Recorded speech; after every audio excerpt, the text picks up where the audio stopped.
एक दिन सिकंदर आजम जंग जीत कर वापस आ रहा था। रास्ते में उसने एक फकीर को देखा जो एक दरख्त के नीचे सुकून से बैठा था।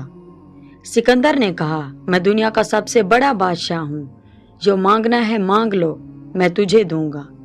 फकीर मुस्कुराकर बोला, मुझे कुछ नहीं चाहिए, मेरे पास जो सुकून है वो तेरे खजाने में नहीं मिलेगा।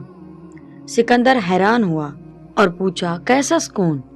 फकीर ने जवाब दिया, असल सुकून कायनात में है। तुम्हारे पास दुनिया है मगर चैन नहीं, मेरे पास दुनिया नहीं मगर दिल का सुकून है। ये सुनकर सिकंदर खामोश हो गया और सोचने लगा कि हकीकत में फकीर ही असल बादशाह है। असल कामयाबी वो नहीं जो दुनिया तुम्हें बादशाह बनाए।